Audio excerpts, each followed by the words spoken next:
y'all, my name is Annie. Welcome to my channel, Eat, Drink, and Be Reading, and today I'm going to be doing my 2020 reading wrap-up.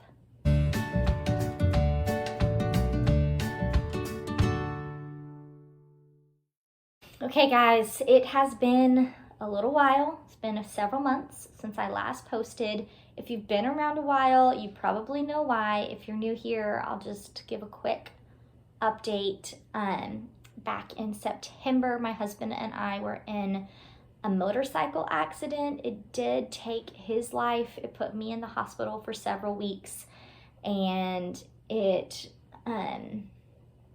a wheelchair for a couple months and a cane that I still use.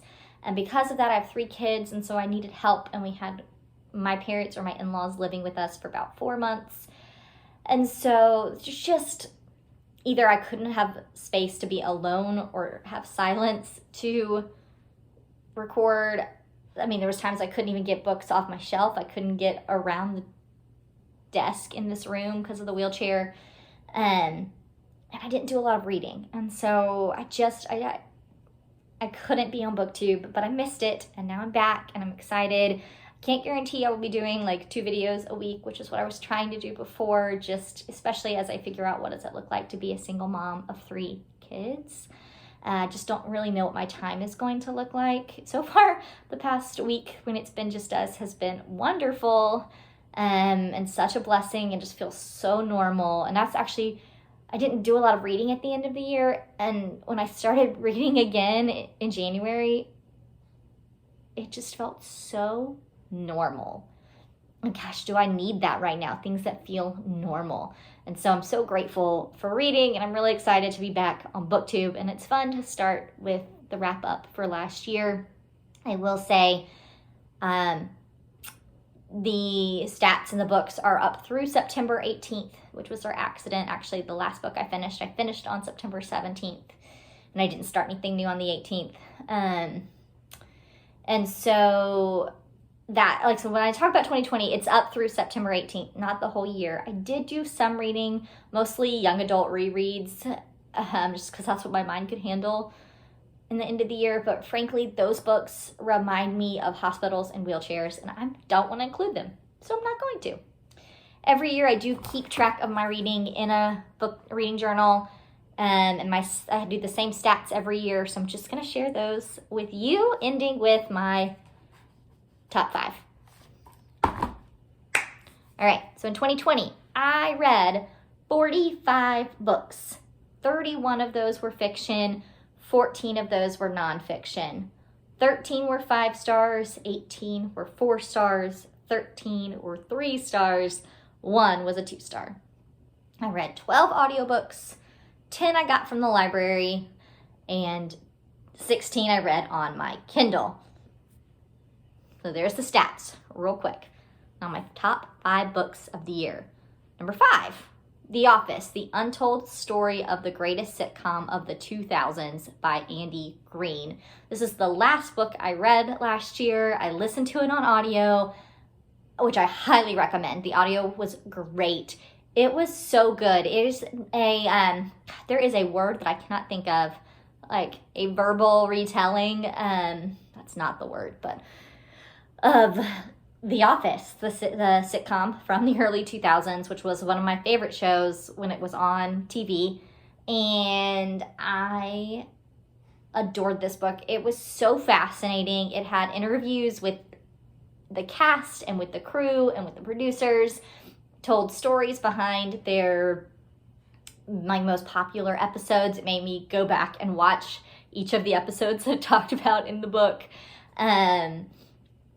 It was just fascinating, and because I was listening to it on audio, I didn't want to do anything else. Like when I would normally sit on the couch and pick up a book, I listened. When I would normally play like my favorite podcast, that got ignored until this book was finished, because it was all that I wanted to do was listen to this audiobook. Number 4, Little Women by Louisa May Alcott.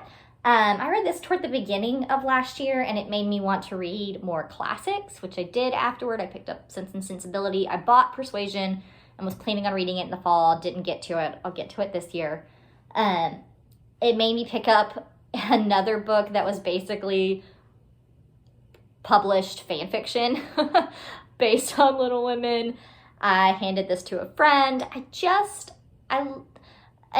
funny because there's an aspect of this book that if I could change, I would, but I still just loved everything else she did so much. I even appreciated why she went a different route than I would have wanted her to enough that I still just loved this book. It made me want to read more books like it, which is what we want in a book, right?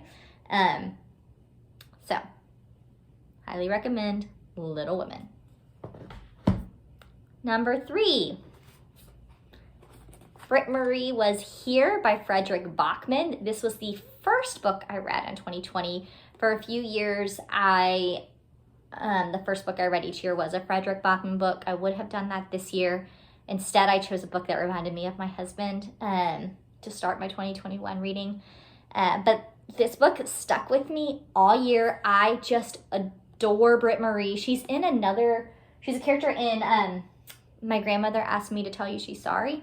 And then we get to see her again in this book. And it is just about an older woman who starts a new life and figures out who she is at a very varies extreme, at a later age. And it was just so beautiful and well done. I'm always impressed at Fredrik Backman's ability to just understand the human psyche and why people do what they do. He has more empathy as a writer than almost anyone I've encountered, and Britt Marie was no different.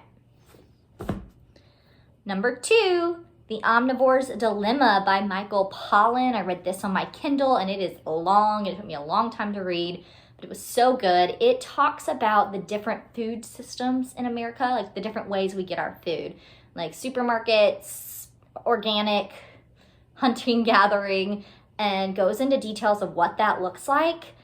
I laughed. Like, this book, he was talking about corn sex, and I was just cracking up at this very just clearly nonfiction informational book, but he wrote it in a way that made you want to keep flipping the page or swiping.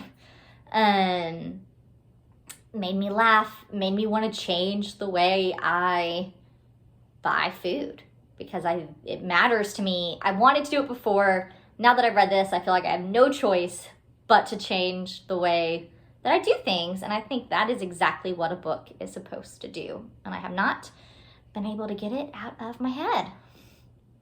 All right, my favorite book of 2020. The Fountains of Silence by Rita Sepetys. And I'm confident I am not saying her name correctly. I borrowed this one from the library. I want to own my own physical copy of it. When I went into this book, I knew I was going to really like it. I've read Rita Sepetys in the past and loved her. It is young adult historical fiction, which is just right up my alley. It's about the decades following the Spanish Civil War.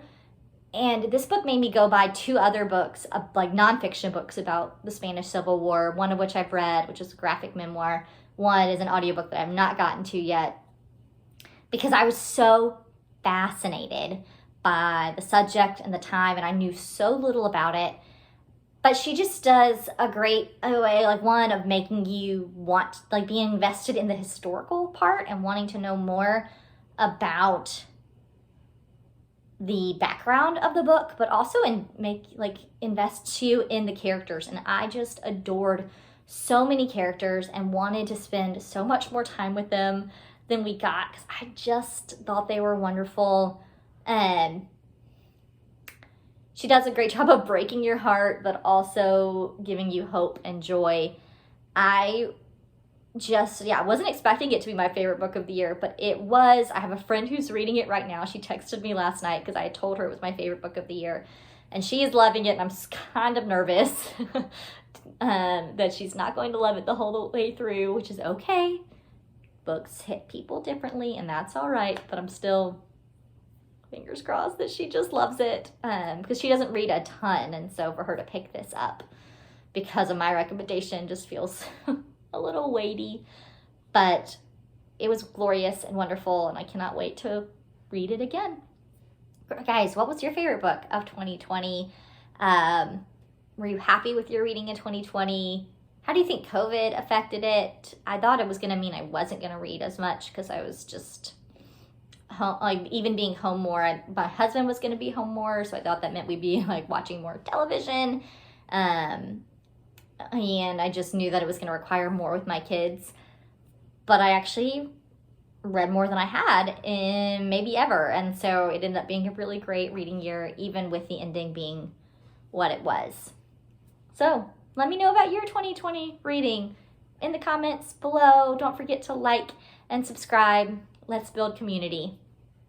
Bye, guys.